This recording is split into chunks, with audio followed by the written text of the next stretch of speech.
Speech language pathology is the scientific study and treatment of defects, disorders, and malfunctions of speech and voice. A speech language pathologist assesses, diagnoses, and treats to help prevent communication and swallowing disorders in adults and children.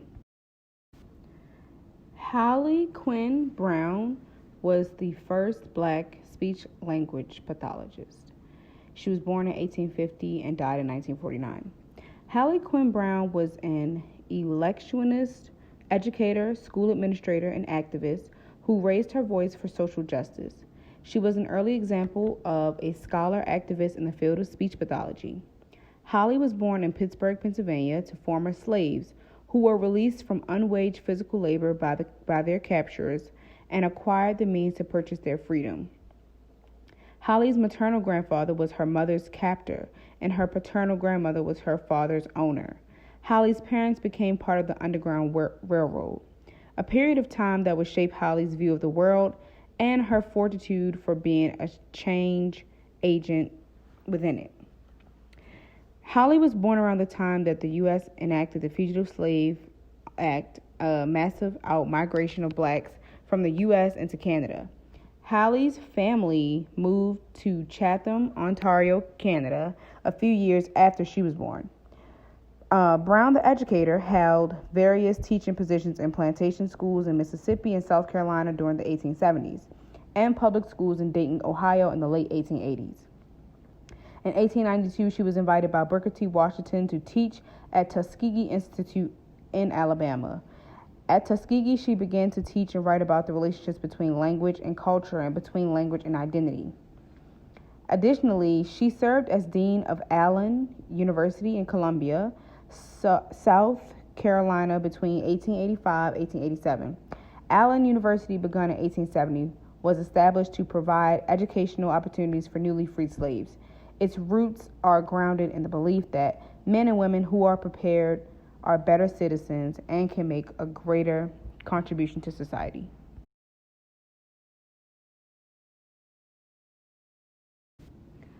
The general status of the issue of speech language pathology is that the field tremendously lacks diversity of black, indigenous people of color. Only 3.6% of African Americans are certified in speech language pathology, while 91.9% of the white people are certified in speech language pathology, according to the demographic profile of ASHA member certificate holders. Members of color that are a part of this field continuously speak out against the clear racism throughout their work environment. And the claim of the issue is basically that being a minority is a very triggering feeling, and it can sometimes trigger unwanted racial microaggressions from peers or supervisors in this field that's predominantly white. Ingrid Desormes, a certified speech language pathologist, said in her article, What Lies Beneath What It Means to Be a Black SLP, she said, and I quote, "I worked for a woman who owned her own business and contracted with different settings. It required my ability to navigate across settings.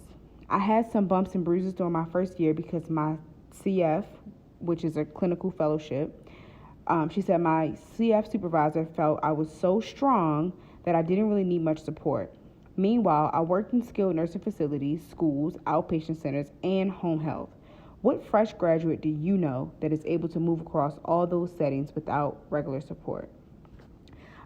This part of the article really spoke out to me because being a black woman, there is this connotation around you that you are just so strong. You're supposed to be able to take anything just because you're black, or you're supposed to be a strong, independent woman. And it's like, yes, but we're also human as well. We're always going to be strong because we have to be, because there's nobody else that's going to be strong for us. So being in a position where you are basically alone and you're new to something, it's very isolating. And though that is a type of microaggression of racism that continuously goes on as well.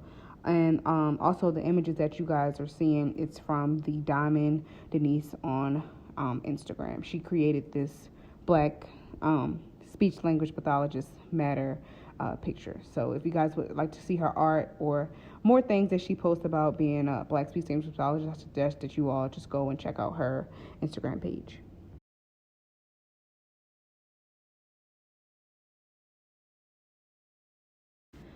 Reasons to support our fellow community and why. Racism in the field of speech language pathology and racism everywhere or anywhere needs to be stopped. This field was curated to help one another, no matter the color of their skin, their ethnic background. All of us individuals come from different walks of life. We've all been and done and seen different things, and it should be respected. Even if a person doesn't agree, we should still respect each other's morals, principles, goals, dreams, aspirations, or ambitions, or whatever it may be. Racism can have a serious and traumatizing effect on our leaders in this profession, especially because, different racial traumas can serve as triggers in different situations, and people can shut down. It's more of a mental instability. Race-based traumatic stress can manifest in psychological symptoms and physiological symptoms. These symptoms can be emotional numbness. For psychological symptoms, it could be emotional numbness, nightmares, anxiety and depression, intrusive thoughts, trouble concentrating, flashbacks, avoidant thoughts, or mental exhaustion. For physiological symptoms, it could be disrupted sleep patterns, lack of appetite, increased startle response, physical exhaustion, hypervigilance, self-destructive behavior, body aches and migraines, and angry outbursts. These things are very real. These things happen to people who look like me every day. If they're approached in a certain way, if they're talked to in a certain way, you can have flashbacks. You can be afraid to go to work because you don't know what is going to happen to you. You're afraid to step outside of your door because you don't know what is going to happen to you. And imagine going to school for so many years to do a passion and a job and a career that you love because you want to help people, and you have to go there and protect your inner peace, your mental state, well-being, and in hopes that you won't get treated any differently, but you do anyway, just because of the way you look. It's like living in a bad dream. So I really want to work hard to try to get change in this community, especially for me entering this community and seeing the people who came before me do so much, have done so well, to be able to be a staple and basically choose their experiences and use their experience to benefit others. Racial trauma is often compared to PTSD, says this post by Erlanger Turner. He says it's the experience of developing negative psychological and physiological responses as a result of repeated exposure to racism. So it's very triggering. It's like driving in a car and then there's a police car behind you. You don't know what's going to happen from there on out. It's very scary, and it's real, and it happens on a day-to-day basis. So this is why we need support. This is why we need everyone from all different walks of life to put a stop to this and basically try their best to make a change in this community and all other communities as well.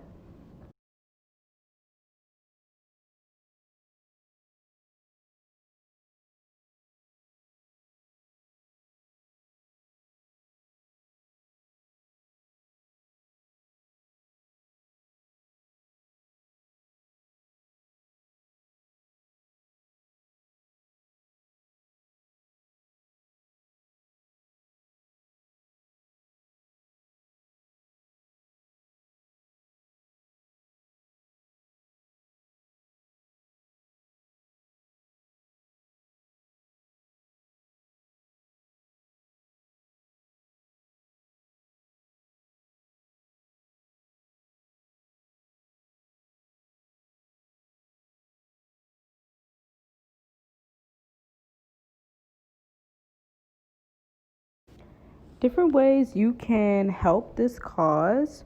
I'm going to name a few different ways, and I'm also going to have a citation page, and also I'm going to have a petitions page and things like that, different ways you can help, so that way you guys can go and look as well. I'm not sure how to put it as a video, so I'm just going to do a voiceover on it, but I am going to do a page to put onto the video. So different ways you could bring awareness could be donating to organizations such as SLPs of Color, the SLP Way, Black Speech Journey, and Coffee and Communication.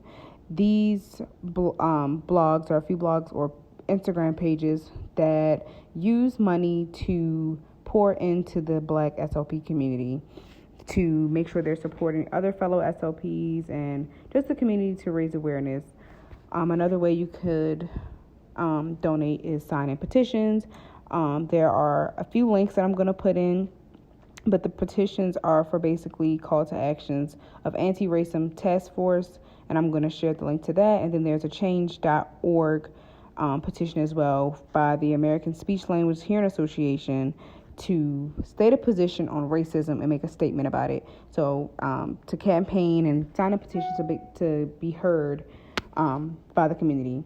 Another way that you will be able to actually spread awareness is to self-educate, learn something, read books. So I'm going to link a few books and articles that you can read that will help you understand what racism is, what racism in SLP looks like, how to avoid it, and how to support the cause and support your fellow co-workers, even if you aren't an SLP, to support your fellow co-workers in whatever it is, the job that you do now in your career. However, just know how you can put a stop to it and not be a regular person just standing by watching. Take action. There's also volunteering opportunities by ASHA, which is the American Speech Hearing and Language Association. So they have different volunteers, maybe set up in different cities and things like that. You can find one for El Paso off that website and by the link that I'm going to provide. So just check those out so you can see like what different things you can do to be a part of this community and to make a change.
So this is why your actions are desperately needed. To bring awareness is the main reason. Bringing awareness to this cause will benefit not only the future of diversity in this field, but the current need of diversity in the field. To create a comfortable work environment for people to do what they love, but also being able to be treated with respect and dignity that they deserve. The how is basically, another reason why your actions are needed, because a lot of people don't understand how racial trauma could affect our heritage, could affect our well-being, could affect who we are as people. And a lot of people need to be educated on that to know when they are engaging in this behavior and when they are basically not saying anything, which means that, you're okay with it. So we want to make sure we can get as much information out there as possible to others to make sure that they are doing the best they can to continuously be educating themselves. A person shouldn't have to tell you when something is racist. You should know that, because if you wouldn't want it done to you, then you shouldn't do it to other people, and you shouldn't stand there when it's being done to other people. So this is why your actions are needed, so we can change these behaviors.